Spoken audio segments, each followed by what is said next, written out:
Malam Bapak Ibu semua. Ya, malam hari ini saya diminta sharing kembali. Ini sebenarnya masih kelanjutan dari apa yang disampaikan hari Minggu. Jadi thank you Kak Untung. Ketika merenungkan ini, saya percaya saya bukan hanya menyiapkannya untuk Komsel gabungan malam ini, tapi Tuhan juga banyak berbicara buat saya pribadi ya. Jadi malam hari ini judulnya menghindari hidup dalam ketergesaan. Ya, saya rasa banyak dari Bapak Ibu yang hadir di minggu kemarin. Ini saya hanya akan ulang sedikit di bagian awalnya, nanti lebih banyak kita akan bahas disiplin-disiplin lainnya untuk menghindari ketergesaan.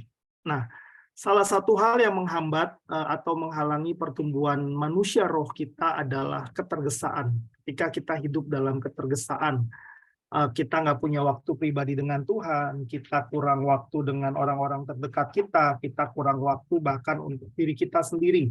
Ya, jadi ketergesaan ini juga bukan hanya membuat kita lelah, tapi juga menghalangi pertumbuhan manusia roh kita. Kalau hari-hari ini kita belajar tentang membangun manusia roh, ini salah satu penghalangnya. Nah, ya, ada dua macam kesibukan ya, kesibukan yang wajar, Tuhan Yesus juga cukup sibuk, dan kesibukan yang tidak wajar atau dinamakan terlalu sibuk. Ya, mengapa kita terlalu sibuk? Ini juga udah sempat di-sharingkan bahwa kita mau melakukan semua hal yang kita anggap perlu, kita ingin menyenangkan semua orang, atau tuntutan pekerjaan, atau juga kita tidak punya tujuan hidup yang jelas sehingga kita sulit mengelola prioritas dan sibuk dengan gadget kita. Apa dampaknya ketika kita terlalu sibuk? Burnout, ya, entah sakit, entah itu badannya capek, entah itu secara emosional juga jadi nggak stabil ya, mudah emosional, kemudian kita abai atau cuek, terutama terhadap orang-orang terdekat kita. Lalu kita hidup dalam ketergesaan, segala sesuatu mau kita kerjakan dengan buru-buru, ya, serba cepat. Dan dampak yang sering kali tidak kita sadari adalah kita mengorbankan orang-orang terdekat yang kita sayangi. Nah, bagaimana agar kita tidak hidup dalam ketergesaan, tidak jatuh dalam jebakan ketergesaan? Ada 4 disiplin, ya, ini saya lebih banyak ambil dari buku Spiritual Discipline for the Christian Life dari Donald Whitney dan The Ruthless Elimination of Worry dari John McComber ya. Berdisiplin berdiam diri atau silence dan solitude, yang menyendiri, solitude, ini sudah dibahas minggu lalu. Kemudian disiplin sabat, kemudian disiplin kesederhanaan, dan disiplin memperlambat. Saya mungkin lebih suka pakai kata mengatur ritme hidup ya. Jadi bukan hanya memperlambat tapi mengatur ritme hidup. Tapi kalau diterjemahkan mengatur, kata-katanya memang slowing ya. Nah, kita akan lebih banyak hari ini, saya akan share 3 disiplin lainnya. Kalau berdiam diri dan menyendiri sudah dibahas hari Minggu, saya akan lebih banyak share tentang sabat, kesederhanaan, dan slowing.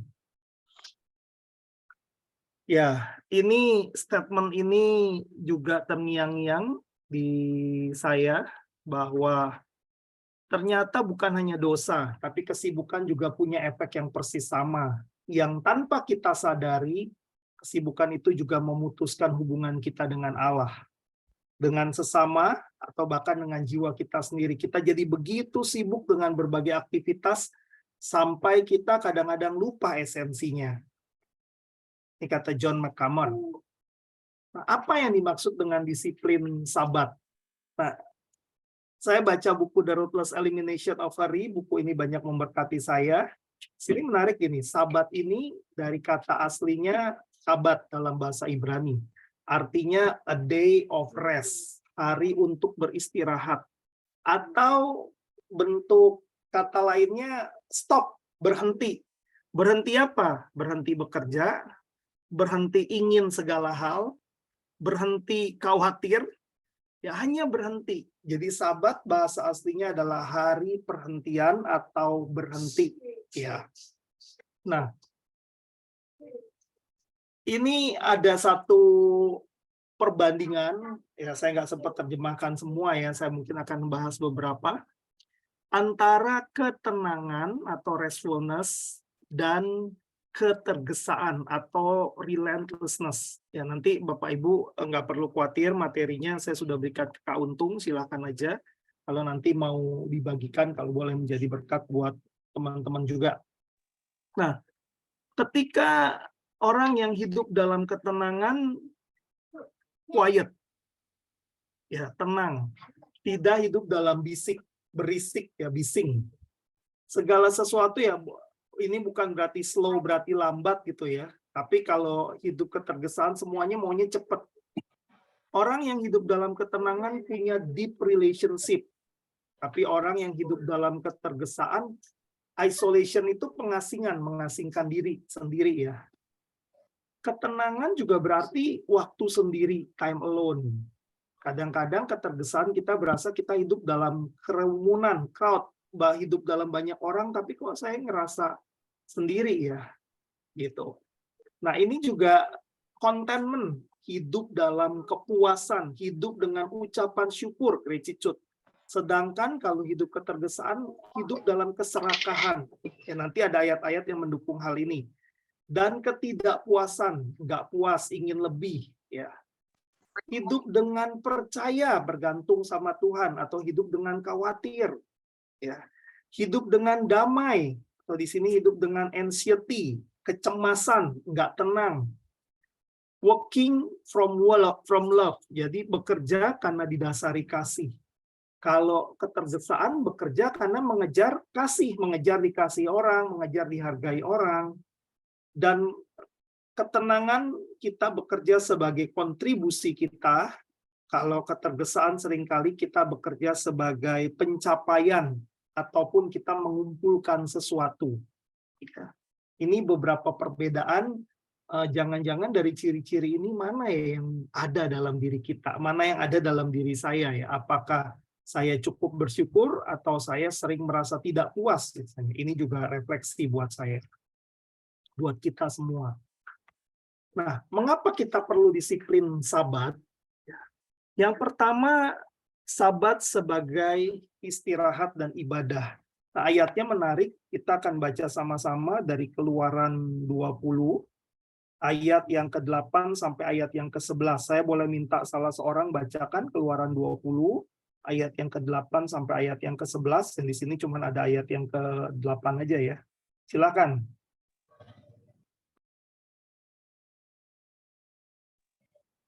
Boleh salah seorang bacakan Keluaran 20 ayat 8 sampai ayat yang ke-11. Silakan. Oke. Keluaran 28 sampai ayat yang ke-11. Ingatlah dan kuduskanlah hari Sabat.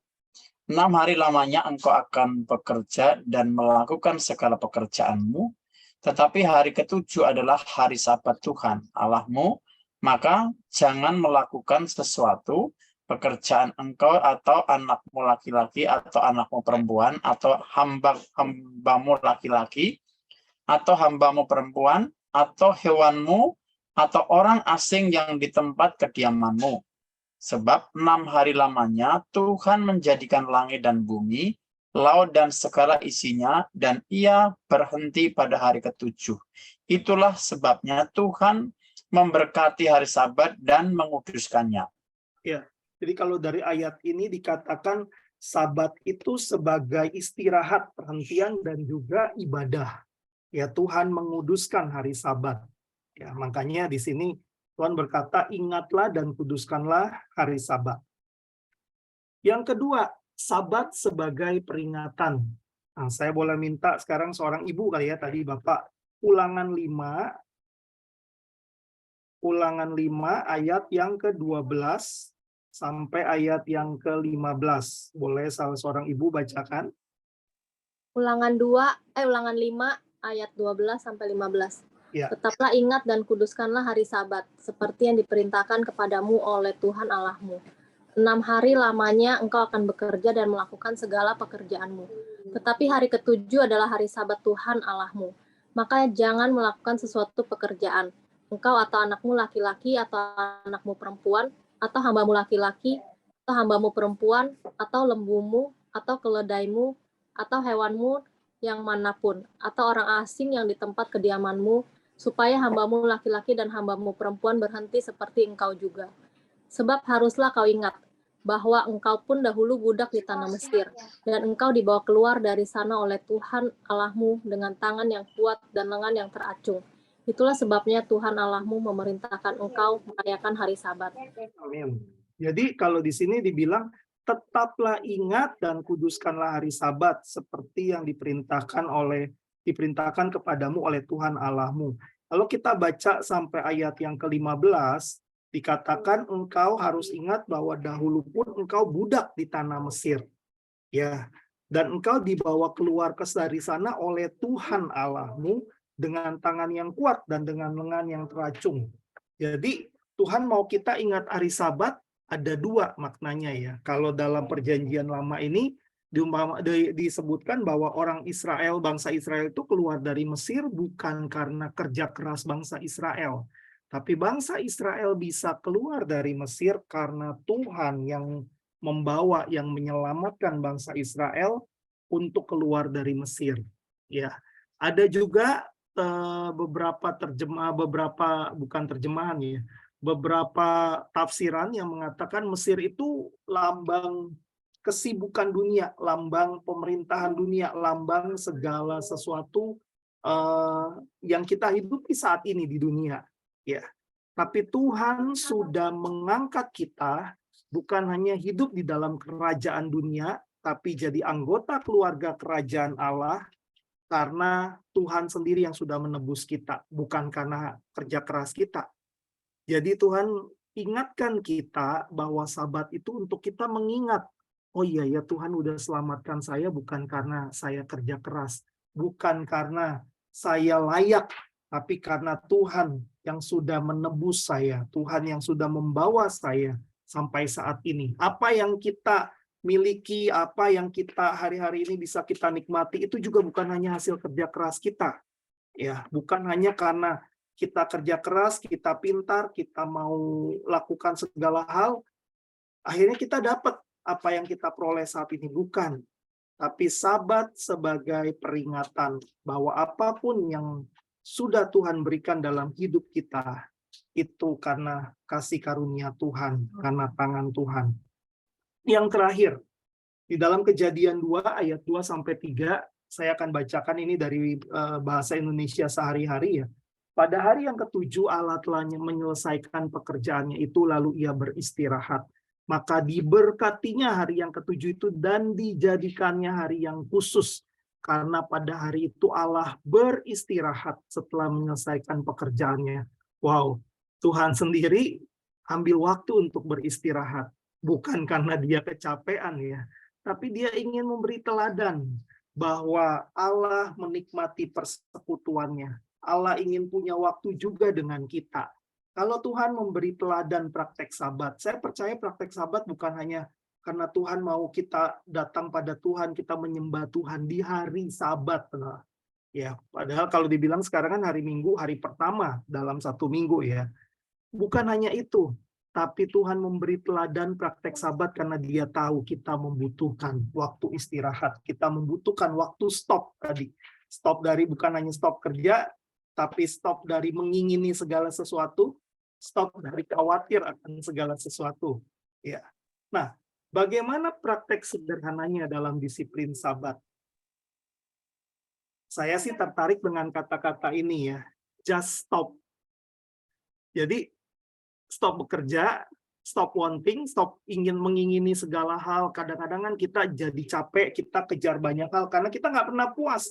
Kita mengingini banyak hal. Atau kita worry too much, kita begitu khawatir dengan hidup kita, sehingga kita seolah-olah melakukan segala sesuatunya. Just stop. Ya. Sabat bukan hanya slot waktu 24 jam, jadi Sabat apakah Sabat harus selalu hari Minggu? Ya, bicara tentang disiplin Sabat ya, saya bukan hanya bicara tentang hari Sabat. Bukan hanya 24 jam dari Jumat sore sampai Sabtu sore, dari sisi secara orang Yahudi, tapi bagaimana kita bisa mengelola ada a day of rest, ada satu hari untuk kita beristirahat dalam jadwal mingguan kita. Saya ngalamin hal ini, jadi saya banyak belajar taat juga.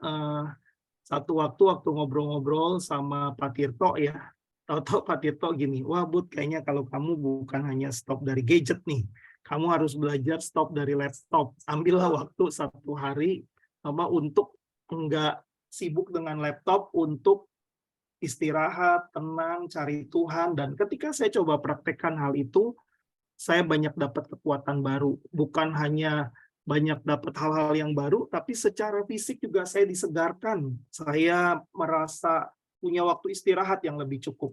Jadi Sabat bukan masalah hari apa, ya oh saya kerja hari Sabtu atau Minggu, berarti saya nggak bisa menjalankan Sabat. Bukan. Tapi Sabat apa adalah kita mengambil hari perhentian untuk kita istirahat, untuk kita tidak bekerja, untuk kita tidak mengingini terlalu banyak hal, untuk kita tidak khawatir terlalu banyak hal, tapi kita mencari Allah dan kerajaan-Nya. Ya. Sabat adalah semangat ketenangan yang menyertai Anda, menyertai kita sepanjang minggu kita. Ya. Nah, cara hidup dengan tadi ya. Jadi ketika kita menikmati Sabat, kita hidup dengan tenang, kita hidup dengan rasa syukur, kita hidup dengan menghargai apa yang sudah Tuhan berikan, ya bukan hanya melihat ke atas dan kok gua nggak punya A, nggak punya B ya. Hidup dengan damai dan hidup dalam doa. Jadi Sabat adalah salah satu cara hidup dari ketaatan, bukan karena hidup dengan ambisi kita yang tidak pernah selesai. Ya ini yang menarik. Jadi kalau ditanya Sabat, ya just stop, ambil 1 hari. Ambil yang kalau nggak bisa 1 hari full, ambil setengah hari. Pokoknya ambil waktu, a day of rest. Ambil waktu untuk tenang, ambil waktu untuk istirahat, ambil waktu untuk tidak memikirkan terlalu banyak hal, tapi memberi waktu untuk tubuh kita tenang, memberi waktu untuk kita lebih connect dengan Tuhan. Ya, Sabat. Yang kedua, kesederhanaan. Nah, dasarnya yang menarik adalah identitas kita tidak ditentukan oleh apa yang kita pakai atau apa yang kita beli. Ya, Pak Freddy pernah membawakan tentang flexing. Hari-hari ini ada tren untuk flexing, ada tren untuk pamer dengan apa yang kita miliki, ada tren untuk pamer dengan apa yang kita makan, ada tren untuk pamer dengan kayaknya punya apa, maunya pamer. Oh, punya jet pribadi, punya mobil baru, mungkin sederhana lah punya handphone baru ya. Tapi lewat disiplin kesederhanaan ini Tuhan kembali mengingatkan saya bahwa identitas saya tidak ditentukan oleh handphone apa yang saya pakai, identitas saya tidak ditentukan oleh merek apa baju yang saya pakai, identitas saya tidak ditentukan oleh saya pergi naik mobil apa, tapi identitas kita adalah anak-anak Tuhan yang punya misi spesial dalam hidup kita. 1 Timotius 6 ayat 8. Kita buka yuk 1 Timotius 6 ayat 6 sampai 10. Boleh dah minta seorang lagi bacakan 1 Timotius 6 ayat 6 sampai 10. Silakan.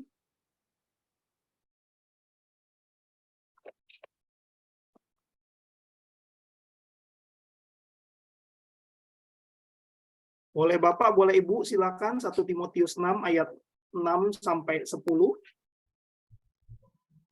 1 Timotius 6 ayat 8 Ya. Silakan. sampai 10.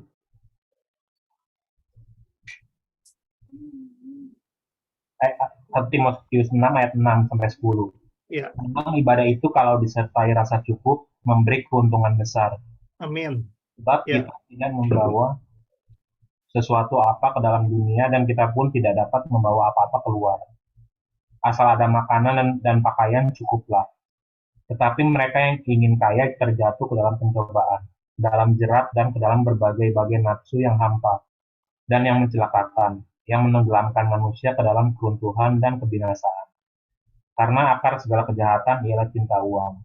Sebab oleh memburu uanglah beberapa orang telah menyimpang dari iman dan menyiksa dirinya dengan berbagai-bagai duka. Ya, terima kasih Pak Yohanes. Jadi kalau kita membaca ayat ini, ayat 6 katakan ibadah kalau disertai rasa cukup memberi keuntungan besar. Disiplin kesederhanaan adalah disiplin untuk berkata cukup. Ya, untuk hidup sederhana nggak hanya menginginkan apa yang orang lain pakai, ya tidak menginginkan, belajar bersyukur dengan apa yang kita miliki. Ya, ini dikatakan statementnya di buku ini juga bagus bahwa setiap barang yang Anda beli tidak hanya menghabiskan uang, tapi juga menghabiskan waktu kita. Ya, karena ketika kita beli sesuatu, uangnya kita peroleh turun dari langit. Uang itu juga karena kita bekerja, karena kita melakukan sesuatu. Jadi kita perlu ingat barang yang kita beli bukan hanya kita bayar pakai uang, tapi juga melibatkan waktu kita. Karena itu bagaimana praktek disiplin kesederhanaan? Ya, mengapa kita perlu praktek disiplin kesederhanaan? Karena hidup kita tidak bergantung pada banyaknya uang atau banyaknya harta yang kita miliki.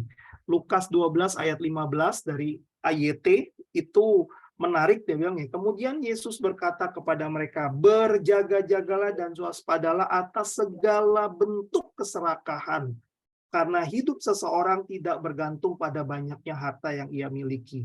Jadi Tuhan minta kita berjaga-jaga bukan hanya atas godaan iblis, tapi kita juga harus berjaga-jaga atas keinginan daging kita ketika kita mau serakah, ketika kita ingin tidak pernah puas dalam hidup kita. Karena ini firman Tuhan yang berkata, hidup seseorang tidak bergantung pada banyaknya harta yang ia miliki. Ya. Jadi kenapa kita perlu disiplin kesederhanaan? Tadi ya, firman Tuhan berkata, kita datang nggak bawa apa-apa. Dan kita kembali ke Tuhan juga kita nggak bawa apa-apa. Kita nggak bisa bawa uang kita, deposito kita, atau apapun yang kita miliki. Belajar disiplin kesederhanaan. Bagaimana sih praktek realnya ya? Ada beberapa tips. Ini saya belajar juga, saya praktekin bareng dengan istri saya. Kalau ingin beli sesuatu, katanya tanya. Ya, ini waktu itu kami belajar dari waktu pengelolaan keuangan ya. Apakah perlu? Apakah berguna? Apakah harus beli sekarang? Ini untuk melawan sale-sale yang bertebaran di mana-mana. Karena ketika ada sale di sini, ada sale di sana, kadang-kadang yang nggak perlu pun kita beli. Apakah perlu? Belum tentu. Apakah berguna? Belum tahu. Apakah harus sekarang? Apalagi. Tapi karena diskonnya besar, akhirnya kita beli. Ya, ini salah satu praktek disiplin kesederhanaan. Jadi kalau yang suami istri ingat kalau salah satu mau beli, tanya apakah perlu, apakah berguna, apakah harus sekarang. Saat Anda membeli, pilihlah barang yang lebih sedikit dan lebih baik. Ya, bukan karena jumlahnya banyak. Ya, tapi pastikan kualitasnya, pastikan secukupnya. Selagi bisa berbagi, ya nggak harus selagi bisa berbagi, nggak harus dengan membeli. Ya, saya banyak diberkati, kami banyak diberkati dengan komunitas kami. Ini mungkin juga di sini ada Bobby Lily, ada teman-teman yang lain ya, ada Kasunan Yana. Kami belajar satu dengan yang lain bahwa kan baju anak-anak kadang-kadang nggak dipakai lagi oleh adiknya kalau dia beda gender ya. Misalnya cicinya nggak dipakai kalau adiknya cowok. Ya, nah bagaimana kita juga bisa berbagi banyak baju dan barang-barang yang dimiliki Selin ataupun Aldrich belum tentu kami beli. Tapi ada orang-orang yang berbagi yang memberkati hidup kami dan kalau buat kami nggak perlu gengsi ya. Ketika kita bisa saling memberkati satu dengan yang lain, nggak harus berarti harus membeli. Ya, ini salah satu bentuk praktek kesederhanaan. Biasakan tadi membagikan sesuatu yang sudah tidak diperlukan lagi, giveaway. Ya, kalau istri saya bilang kalau mau beli baju satu keluarin satu, mana yang nggak mau dipakai lagi supaya juga nggak menumpuk atau nggak menimbun barang-barang yang nggak diperlukan. Ya. Hidup dengan budget, hidup dengan anggaran. Kadang-kadang dulu saya juga bertobat dari tanda-tanda heran, gesek sana-sini, tahu-tahu gede kartu kreditnya dan akhirnya terlibat dalam utang, bayarnya cicil. Ya itu juga ketika kita tidak hidup dengan anggaran, ketika kita besar pasak daripada tiang ya, ketika kita tidak tidak mencoba mencukupkan diri dengan apa yang Tuhan berikan buat kita. Ya, ini beberapa tips hidup dalam kesederhanaan. Yang lain, belajar menikmati sesuatu tanpa memiliki. Ya, wajar gak kalau ingin sesuatu? Wajar. Tapi bukan berarti sesuatu yang kita ingini harus kita miliki. Saya terus belajar juga ya, saya juga ngobrol sama istri, wah ada handphone kok kayaknya ini lebih baik, ingin nggak? Ingin. Tapi balik lagi, apakah perlu saat ini, apakah bermanfaat? Ya, apakah udah benar-benar rusak sehingga saya harus punya beberapa handphone? Ya, belajar menikmati sesuatu ya, kalau memang kagum, lihat bagus, ya sudah gitu kan, nggak harus memiliki. Yang kedua, latih kebiasaan bersyukur. Kadang-kadang kita lupa ketika kita datang ke rumah sakit atau kita jenguk orang yang sakit, kita baru sadar bahwa kesehatan yang Tuhan beri juga harta yang tidak ternilai. Bahwa kalau kita bisa bernafas dengan bebas itu juga satu hal yang tidak ternilai. Nah, latih kebiasaan bersyukur. Ketika kita melatih kebiasaan bersyukur, kita akan lebih menyadari bahwa Tuhan begitu baik dalam hidup kita. Ya, kita belajar untuk hidup kesederhanaan. Kembangkan kebiasaan untuk mengapresiasi kesenangan yang sederhana. Ya, mau punya waktu sama keluarga, nggak harus makan di restoran. Bisa aja, ya saya belajar bukan karena hanya mau ngirit ya, tapi saya belajar diskusi yang meaningful dengan anak saya, diskusi yang mendalam dengan anak saya, atau bisa aja cuman pas jalan dengan anak saya yang kecil yang umur 7 tahun, pas jalan ke Indomaret, kita jalan ngobrol, kita bilang ya udah yuk olahraga dulu, muter komplek, habis itu baru ke Indomaret beli sesuatu, dan oh lewat hal yang sederhana, kesenangan yang sederhana, tapi saya enjoy, anak saya enjoy, dan kita bisa lebih kreatif untuk mengembangkan kebiasaan-kebiasaan yang sederhana, kesenangan-kesenangan yang membuat kita bahagia, tapi dengan yang sederhana, bukan berarti hanya memiliki sesuatu yang mahal, makan di restoran bergengsi, ataupun mengikuti semua yang kita mau. Ya, wajar lah kalau misalnya anak-anak ingin donat, ingin sesuatu gitu. Tapi saya bersyukur ketika kami belajar bahwa tidak harus segala sesuatu yang kami inginkan kami beli. Jadi waktu itu saya ingat banget anak saya pengen donat, saya pun juga sebenarnya kepengen saat itu gitu ya. Tapi pikir-pikir enggak lah, udah banyak jajan dan ngapain kita keluarkan uang lebih lagi hanya untuk sesuatu yang kita pengen atau kita ingin. Tapi waktu itu terpikir seperti ini, Tuhan hanya kepengen ini, tapi biarlah cuman kehendak-Mu lah yang jadi, bukan karena kita harus memuaskan, bukan karena kami ingin memuaskan keinginan kami.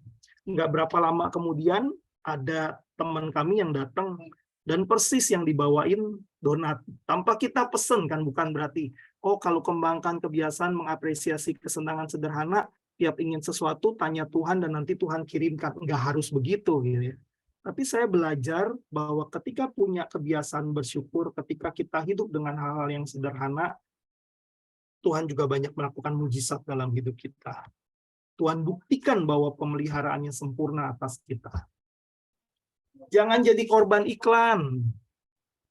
Bentar lagi 99, nanti 10-10, nanti 11-11. Kalau memang butuh sesuatu dan saat itu harganya lebih baik, dan kita memang benar-benar butuh, itu belanja bijak. Tapi hanya karena, 99 kalau nggak belanja kayaknya gatel gitu ya. Ya itu korban iklan, itu korban sosmed juga ya. Jangan taruh identitas kita pada apa yang kita pakai atau kita miliki, tapi kita belajar hidup dalam kesederhanaan, no flexing ya. Nggak perlu kan pamer sana sini, kita juga banyak dengar, oh punya mobil, oh dia sekarang jadi orang kaya baru, dia jadi apa, taunya ujung-ujungnya ditangkap karena banyak melakukan penipuan atau mencari uang dengan jalan yang tidak benar. Dunia membawa kita untuk mencoba menghargai berdasarkan apa yang kita miliki. Tapi saya percaya kita berharga di mata Tuhan karena kita sudah ditebus oleh darah Kristus yang mahal. Dan setiap kita punya rencana besar dalam rencana Tuhan. Disiplin yang terakhir, disiplin memperlambat ritme hidup. Kenapa saya kasih tanda petik? Karena saya sendiri sebenarnya nggak terlalu setuju dengan kata memperlambat, ya meskipun di Indonesia slowing. Saya lebih suka mengatur kembali ritme hidup. Ya. Dan disiplin memperlambat ritme hidup itu disiplin untuk mengatur kembali ritme hidup kita agar kita tidak terjebak dalam ketergesaan.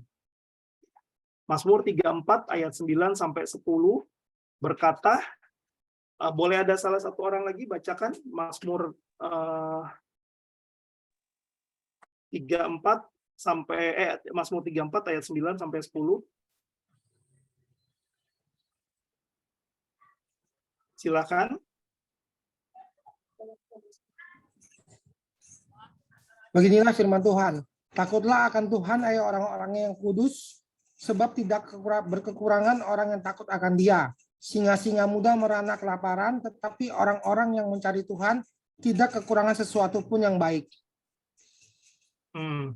Ya, ayat 9-nya berkata, kecaplah dan lihatlah betapa baiknya Tuhan itu.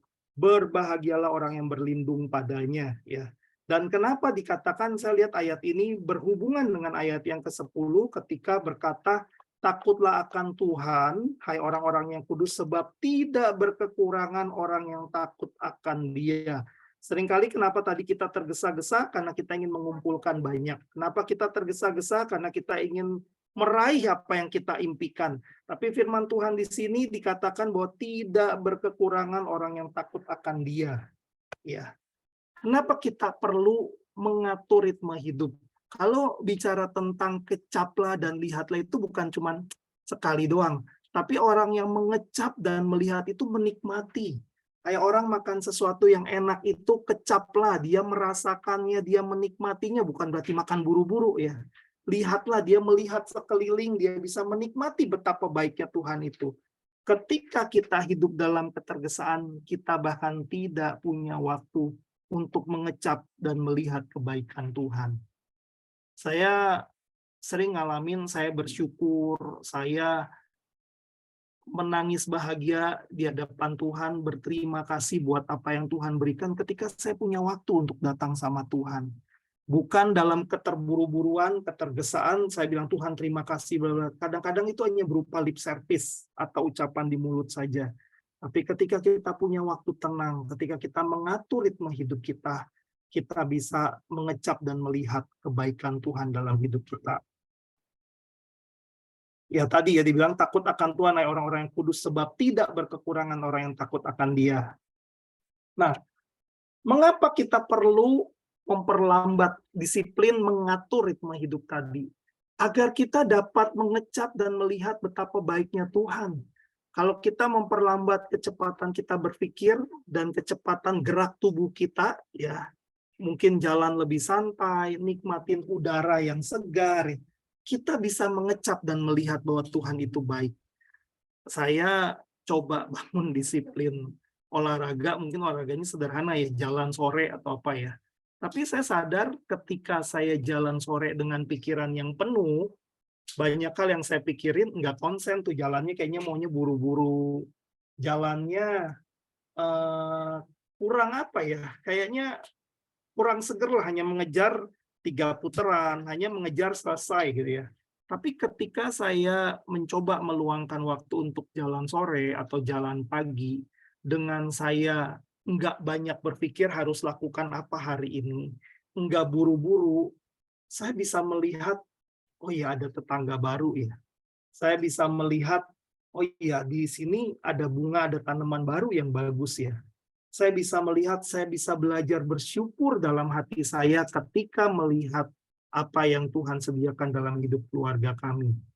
Ketika kita mengatur ritme hidup kita belajar, kita bisa untuk mengecap dan melihat betapa baiknya Tuhan. Caranya gimana? Praktek realnya ya untuk disiplin memperlambat hidup atau mengelola ritme hidup. Atau jangan main HP sambil nyetir atau berkendaraan. Karena ini selain bahaya, ini juga ya ini sangat bahaya buat kita ya. Jadi satu waktu yang menarik, ada tamu dari Malaysia, satu keluarga satu keluarga pengusaha di sana, datang kunjungan ke Bandung ke salah satu klien kami juga. Tahu-tahu kita panggilnya Madam lah ya, Madam A gitu ya. Dia bilang, kok Madam udah pulang nggak jadi jalan-jalan keliling kota Bandung gitu ya. Terus dia bilang, nggak mau takut. Tadi istri bosnya yang nganterin saya, dia bisa berhenti tengah jalan sambil lihat WA, terus dia balas WA dulu katanya. Saya jadi ngeri, membahayakan keselamatan saya.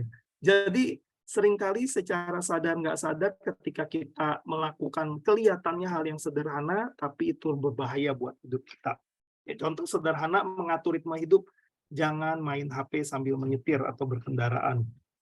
Kedua, kalau mau buat janji atau pertemuan, hadir 10 menit lebih awal. Ini juga saya belajar ya, misalnya mau adain Zoom atau apapun, belajar untuk nggak nempel-nempelin jam 9, meeting berikutnya jam 9 juga. Sehingga selain nggak punya waktu, seringkali kalau meetingnya terlambat, yang lain-lainnya juga terlambat. Dan ini nggak baik juga buat reputasi kita. Jadi ternyata hadir 10 menit lebih awal untuk satu janji atau pertemuan, hadir 5 menit lebih awal itu juga bagian dari mengatur ritme hidup. Kuasai HP atau gadgetmu. Ada detox gadget, ya. Ada waktu-waktunya. Tadi ketika waktu Sabat tadi, nggak harus setiap WA dibalas dengan sekejap, dengan seketika juga, ya. Ada waktu-waktunya mungkin ketika engkau, ya saya juga kadang-kadang tergoda lakukan hal ini ya. Ketika misalnya sedang bacain firman untuk anak, atau sedang main, atau sedang ngobrol dengan anak. Apakah kita hadir saat itu atau jangan-jangan gadget atau HP kita yang menguasai kita. Ya, detox gadget ya bisa seminggu sekali, bisa 2 minggu sekali ya.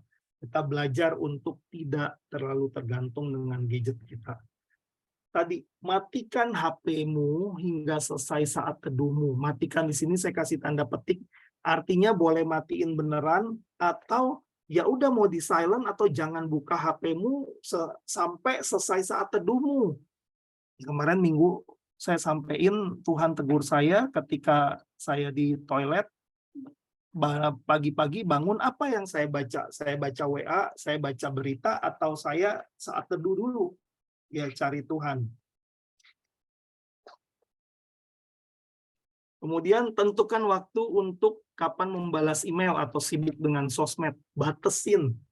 Ya, kebiasaan untuk melihat email bukan hanya balas seketika ya, misalnya mengatur jam ini itu juga hal yang bagus untuk memastikan email tidak terlewat oleh kita. Karena seringkali kalau hanya begitu ada email, ada apa langsung balas, ada beberapa hal yang kadang-kadang terlewat juga. Ya biasanya saya punya waktu pagi-pagi sekali setelah selesai saat teduh untuk lihat WA ataupun email, ataupun malam selesai meeting dan lain-lain sebelum ngobrol atau sesudah mandi saya akan lihat lagi email dan tidak selalu sibuk dengan sosmed. Single task, bukan berarti multitasking melakukan banyak hal adalah hal yang baik. Nah, penelitian terakhir katanya otak itu ternyata bukannya multitask ya, otak itu switching dari satu hal ke hal yang lain. Ya, sehingga seringkali malah mengurangi produktivitas, ini kata penelitiannya. Atau sekedar berjalan lebih perlahan, menikmati udara pagi, tidak dalam ketergesaan. Ya, ini bahasanya di buku bilangnya kill your TV. Kalau buat saya misalnya, bukannya nggak boleh nonton drakor, nonton Netflix, atau nonton series, tapi atur waktunya. Jangan sampai ketika drakor, kalau nggak 3 episode, kayaknya nggak afdol. Nonton Netflix atau series ketika nggak 3 episode atau berapa episode berturut-turut, nggak afdol. Padahal baca firman Tuhan 1 pasal aja kayaknya udah berat banget. Apakah kita sedang menyembah atau kita sedang memberhalakan kebiasaan kita, ya, me time kita? Luangkan waktu 1 hari atau waktu khusus untuk berdiam diri dan menyendiri. Jadi tadi disiplin Sabat, disiplin menyendiri dan berdiam diri, silent dan solitude, ambil waktu. Dan juga menjurnal.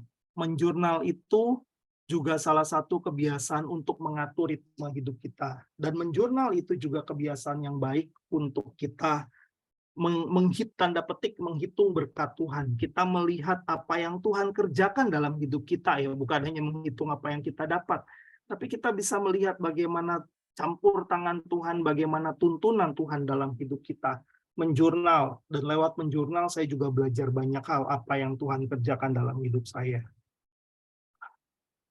Intinya, ini slide terakhir saya, ujungnya tuh bukan hanya berdiam diri dan menyendiri. Jadi bukan fokus pada, oh disiplinnya harus A, B, C, D, harus berdiam diri sekian lama, bukan.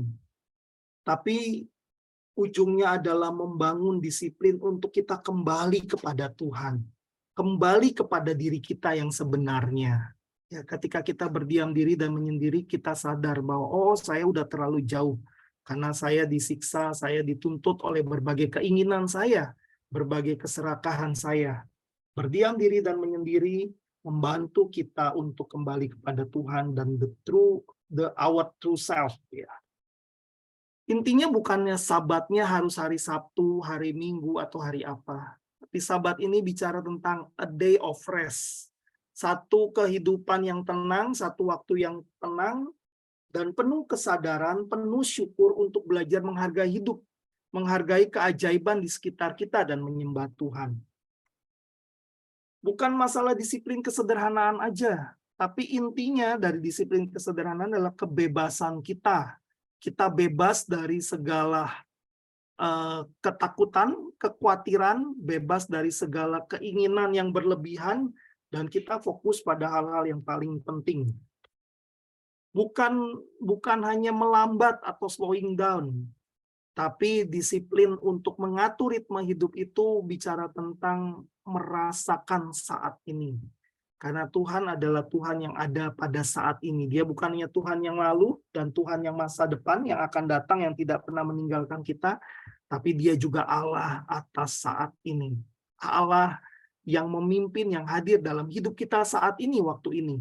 Menyadari kehadiran Tuhan, menyadari sesama orang-orang terdekat kita, dan menikmati waktu kita pada saat ini. Yang terakhir, tujuannya bukan hanya untuk merasa lega, bukan hanya untuk merasa lebih sehat, merasa lebih segar. Tapi tujuan dari semua disiplin ini bukan mengejar kesempurnaan, ya. Tapi tujuan semua disiplin ini adalah sebagai latihan. Kita membangun gaya hidup, kita membangun pola hidup bukan karena ini Taurat atau disuruh Tuhan, ya, tapi kita membangun gaya hidup karena Yesus sendiri sudah berikan teladan. Bagaimana Dia berdiam diri, bagaimana Dia menghargai Sabat, bagaimana Tuhan Yesus juga hidup dalam kesederhanaan. Semoga ini menjadi berkat. Saya kembalikan ke Kak Untung. Oke, Bud, menarik ya. Yuyul, ada Yuyul? Menarik sekali. Jadi memang ini hal-hal yang memang kita hadapi sehari-hari ya. Jadi kita perlu belajar untuk mendisiplin diri dalam hal tadi juga kesederhanaan. Sebetulnya hidup dalam disiplin kesederhanaan itu juga sebenarnya menghindari kita terjebak dengan ketergesaan, dengan juga ingin cepat kaya. Tadi seperti itu kurang lebih kali Ibu ya. Karena seringkali kan begitu kan, kita maunya serba apa ya, nggak sadar tapi sudah kejebak dengan hal-hal yang di depan kita. Akhirnya kita ya hidup yang seperti yang Bu tadi bilang, supaya dilihat orang gitu ya, supaya kita bisa mencari keberhargaan dan segala macam. Tetapi kita lupa bahwa kita memang harus belajar hidup dengan kesederhanaan. Kadang-kadang Kak Untung ada dua ekstrim ya. Yang satu hidupnya bekerja keras, berlebihan karena mengejar mimpinya, banyak mimpi yang belum kejadian, belum punya rumah, belum A, B, C, D, E gitu ya. Bukannya salah untuk punya rumah, bukannya salah untuk punya kendaraan gitu ya. Tapi ketika kita tidak bisa berkata cukup dengan apa yang kita miliki, kita kerja keras untuk mengejar itu. Atau ada juga tipikal yang kedua, kerja keras untuk bayar utang karena pola hidup yang salah sebelumnya. Iya, jadi yang nggak habis-habis nih utangnya, harus kerja keras, harus lakukan A, B, C, D karena sebelumnya nggak hidup dalam kesederhanaan. Ya, saya juga sempat ngalamin hal itu. Makanya butuh yang namanya disiplin-disiplin itu ya, pentingnya. Oke, Bapak Yulianto, sebelum nanti teman-teman yang mau tanya, ada yang mau tanya dulu? Ya, jadi poin yang terakhir itu sangat-sangat penting ya buat kita pahami bahwa disiplin itu bukan supaya kita sempurna gitu ya, tetapi latihan. Dan ya memang Ya. statement yang waktu Kak Budi di ibadah ya, bahwa murid sejati pasti praktek disiplin-disiplin rohani gitu. Dan ini memang bagian kita untuk terus melatih disiplin-disiplin rohani itu ya. Dan bersyukur sekali malam hari ini kita dapat 3 disiplin lagi ya yang kita pelajari, tinggal kita praktekkan ya. Tapi kalau saya jujur belum pernah praktek yang sabat, Kak. Artinya sabat itu kalau yang kemarin kan ya, yang berdiam diri menyendiri kan kita bisa praktek dengan cara retret sejenak gitu ya. Jadi bisa kapan aja gitu kita praktekkan. Tapi kalau sabat harus sehari atau setengah hari, berarti memang itu butuh kita ambil waktu khusus ya. Itu. Nah, pada prakteknya apakah benar-benar kita sendirian gitu tanpa ada intervensi apapun termasuk gadget atau gimana Kak Budi? Iya, makasih. Yo. Ya, kalau saya sebenarnya bergumul cukup lama untuk mencari ini yang sebenarnya yang tepat itu apa gitu ya. Tapi waktu saya temukan ini, saya sangat diberkati, karena ya tadi a day of rest to stop. Stop apa? Ternyata bukan hanya cukup stop bekerja ya, tapi stop mengingini banyak hal, berandai-andai, maupun stop worrying, stop untuk khawatir berlebihan. Jadi kalau pada prakteknya setengah hari atau 1 hari, kalau yang misalnya, aduh kayaknya saya 1 hari susah, ambil waktu dulu setengah hari, ya nggak masalah. Tapi bukan juga berarti kita mengkorting kayaknya 2 jam aja ini udah selesai gitu sahabat, bukan ya, itu sama aja kayak disiplin berdiam diri dan menyendiri yang sebelumnya ya. Jadi memang ambil waktu kalau bisa sehari lebih baik gitu ya, untuk ya lakukan beberapa hal. Yang pertama istirahat cukup, kemudian juga jurnal, cari Tuhan, baca firman gitu. Jadi memang ada hal-hal yang bisa kita lakukan yang memang bermakna rest buat kita. Bukan berarti, kadang kan jangan sampai gini loh, ini kita tadinya sibuk kerja, sekarang hari Sabat kita sibuk dengan hobi kita. Nah, sebenarnya kita mesti tanya dalam hati kita, sebenarnya kita stop gak sih? Atau itu sebenarnya work dalam bentuk yang lain? Gitu. Karena banyak yang ekstrimnya gini, oh iya saya ambil waktu Sabat, ya udahlah saya sepedaan terus seharian gitu, pulang-pulangnya juga capek juga. Nggak ada waktu untuk Tuhan, nggak ada waktu untuk istirahat, nggak ada waktu untuk dirinya sendiri, dan itu bukannya Sabat, ya. Itu cuman beralih dari kerjaan ke hobi aja.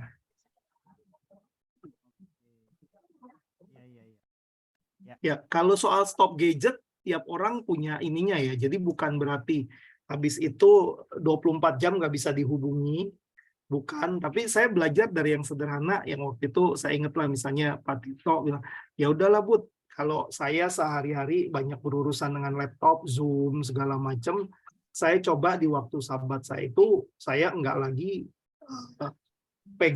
pegang laptop, nyari macem-macem, hanya sibuk dengan laptop, tapi lebih banyak interaksi dengan keluarga, lebih banyak ambil waktu istirahat. Bukan juga nggak pegang laptop, ganti ke handphone, sama juga ya. Iya. Iya. Oke. Tapi memang dunia kayaknya berputarnya semakin cepat kayaknya ya, waktu ya. Kita kalau nggak slowing down kayaknya sulit untuk denger atau ngerti apa yang Tuhan mau buat hidup kita ya Kak ya. Iya. Memang butuh waktu untuk kita benar-benar menyediakan waktu ya untuk Tuhan. Oke. Dan memang itu istilahnya memang itu ya Bud, apa namanya, dengan niat yang disengaja harusnya memang ya. Kitanya ya kan harus ya intensional, itu kan dengan sengaja ya kita menyiapkan waktu, entah disiplin apapun kan harus ada niatnya dulu nih dari kita, menyediakan waktunya dulu ya.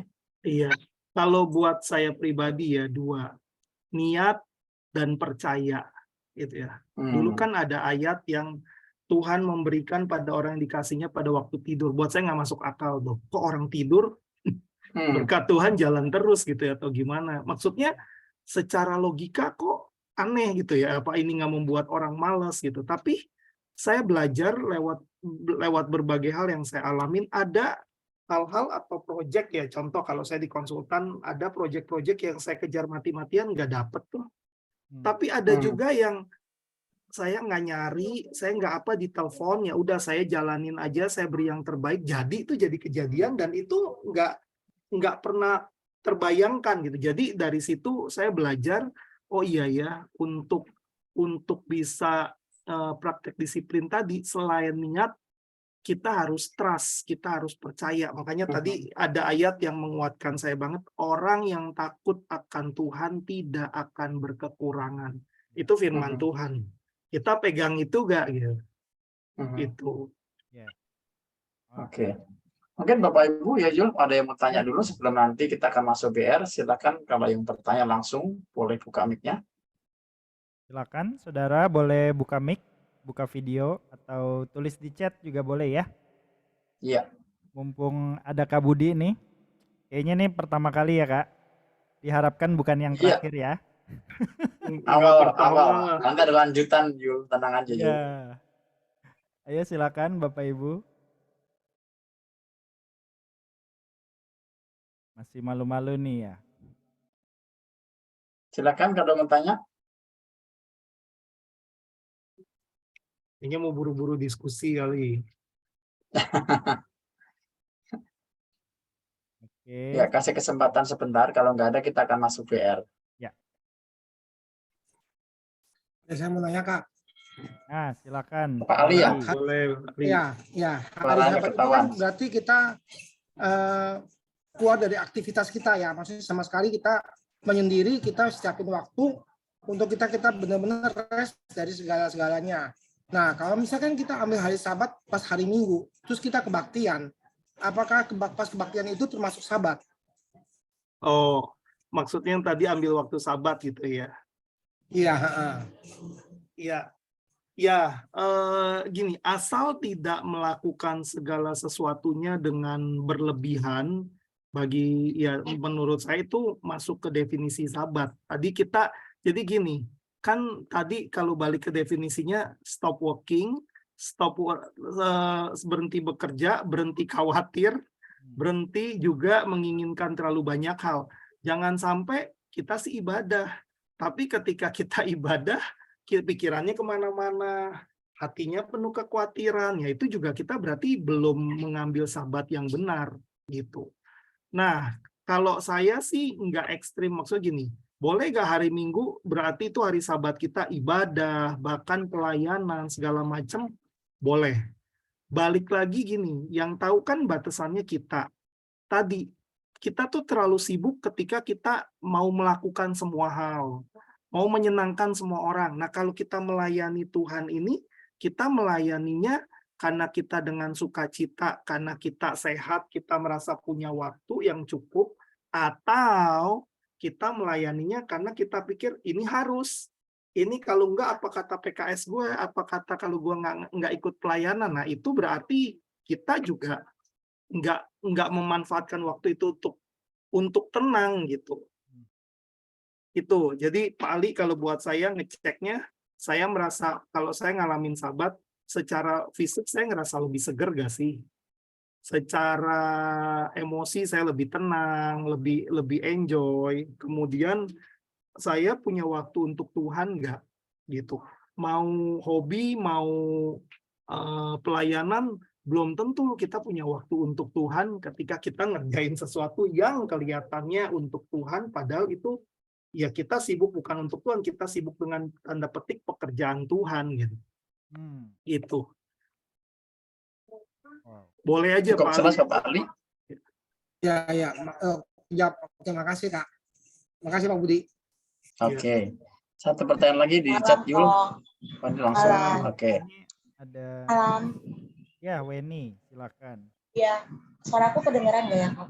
Jelas, Jelas, jelas. Caranya. Aku mau nanya, berarti intinya kita masih melakukan aktivitas tapi nggak berlebihan gitu ya? Iya, kalau saya tadi tolok ukurnya kan saya punya waktu buat diri saya gak untuk istirahat, saya punya waktu untuk dialog dengan Tuhan gak, saya punya waktu untuk punya kesegaran baru gak secara fisik juga ya. Oke. Soalnya aku pikirnya gini ya, kalau misalnya kita nggak melakukan aktivitas, sedangkan ada orang tua yang harus diurus, gitu kan? Kan mamaku pasti harus makan, harus mandi, harus kalau misalnya dia buang air besar atau buang air kecil.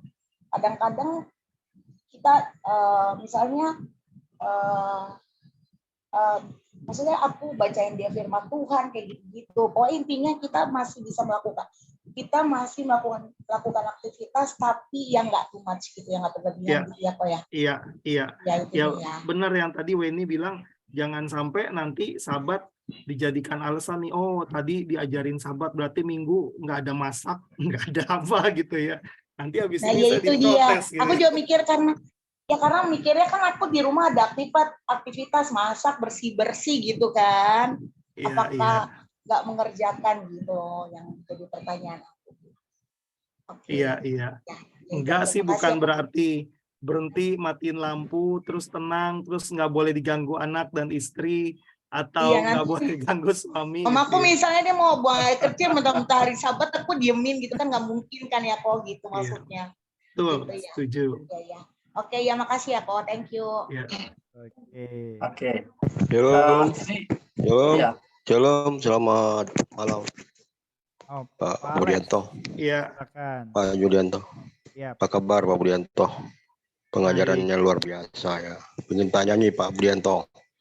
Ya. Tentang itu berdiam diri itu, setiap hari saya baca firman Tuhan dan saat teduh itu termasuk berdiam diri nggak sama Tuhan gitu.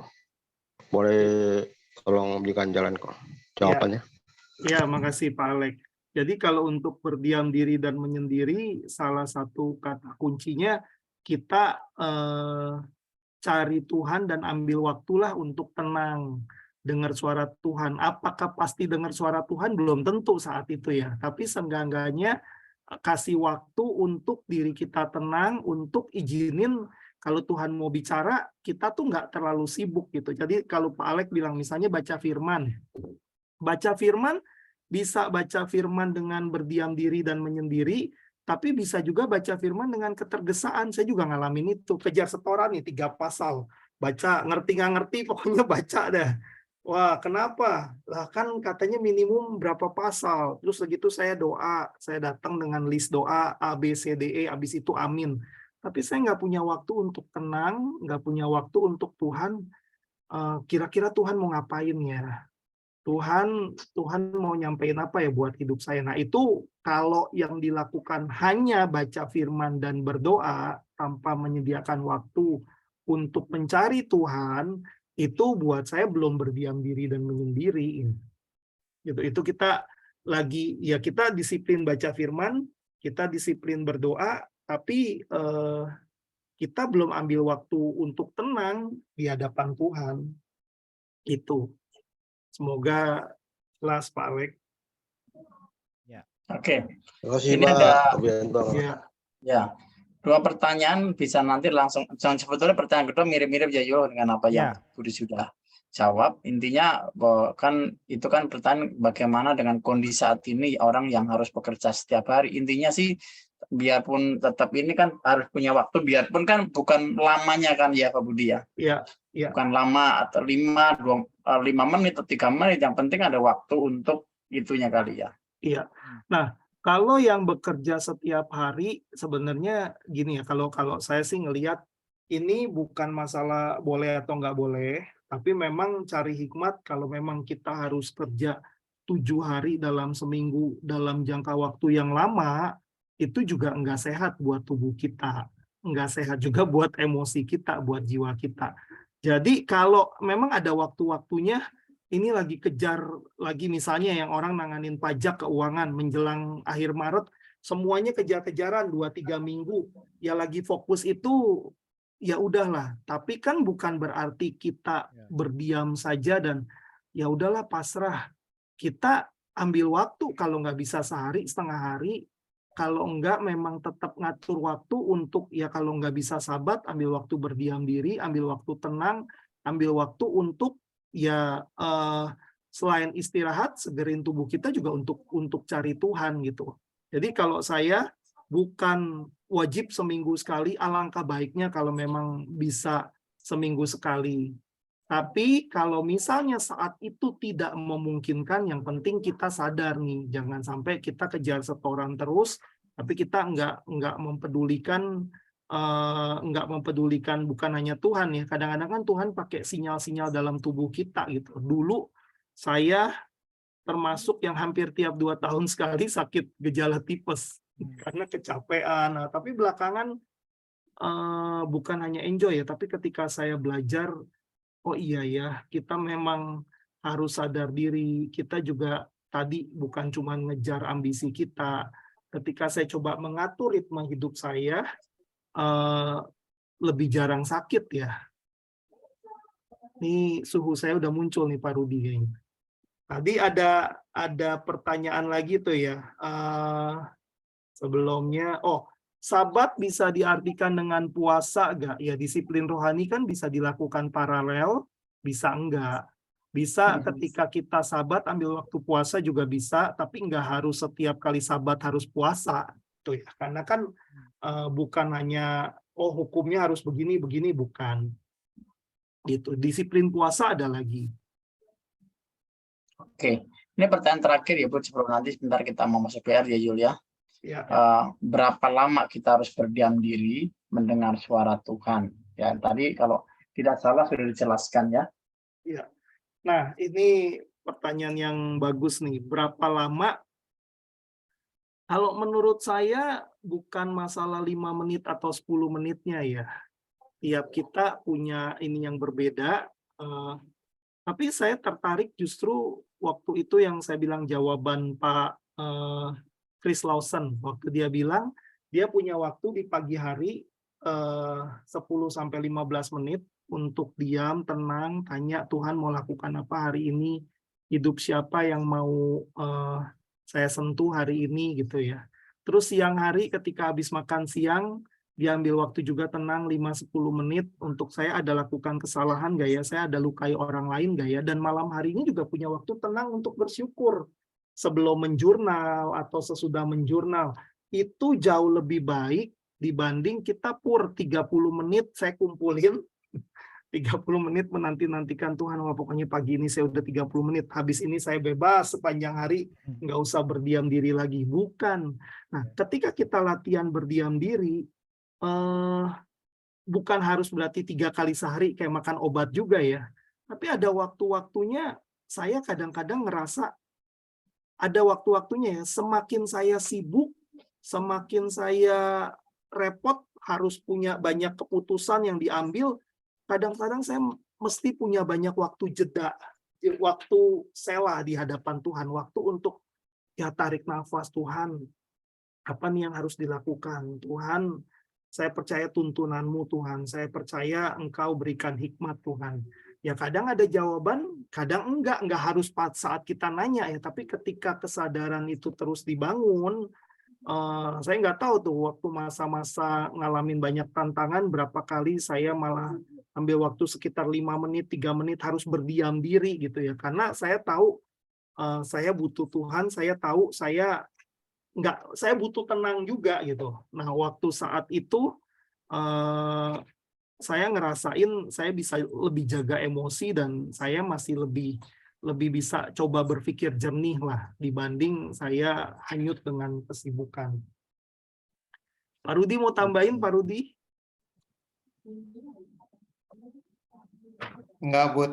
Aku aja masih belajar ini kalau berdiam diri. Sama-sama Pak. Waktu dikasih ini juga ini nggak salah nih. Iya. Kita orang yang super sibuk, jadi dikasih minggu ini ya benar-benar luar biasa sih khotbahnya ya. Aku nyimak banget gitu loh. Gimana praktekinnya gitu ya. Thank you. Sama-sama Pak. Oke. Pak Budi, sebelum kita masuk BR, nanti ada bahan pertanyaan diskusi ya? Ada? Ada. Oke, saya mau umumkan satu hal yang sebelum nanti kita masuk BR, boleh tolong ditayangkan. Jadi buat Bapak Ibu yang punya putra-putri di usia 6-12 tahun, itu ada klinik parenting ya. Bisa tayangkan, Clement? Sebentar. Nah, ini dia ya. Nanti akan bawakan Pak Freddy di tanggal Jumat. Ya, hari Jumat ini ya, Jumat besok. Ya lewat Zoom-nya nih, ini link Zoom-nya. Jadi ini penting banget buat Bapak Ibu yang punya putra-putri di usia 6-12 tahun. Bagaimana kita bisa mengedukasi, ya ada klinik parenting yang nanti akan dilakukan oleh Pak Freddy, bisa ikut ya, nanti bisa langsung di capture atau mungkin di foto nih. Kak, untuk 6-12 atau 0-12 kalau nggak salah 0-12. Oh, 0-12. 0-12 kalau nggak salah ya. 0-12 ya. Iya. Oke, ya boleh. Jadi buat Bapak Ibu ini penting. Jadi silakan yang ini bisa mengikuti dan nanti juga ada tanya jawab Pak Budi ya. Iya. Oke. Baik, Bapak Ibu, sebentar kita masuk di BR kita berkompak atau komsel masing-masing. Ada pertanyaan diskusi dari Pak Budi, silakan ditayangkan.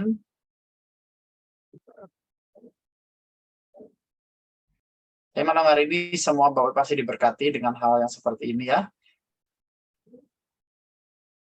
Oke, jadi ini pertanyaan diskusi yang Bapak Ibu perlu diskusikan di grup kompaknya masing-masing. Bisa difoto dulu atau bagaimana?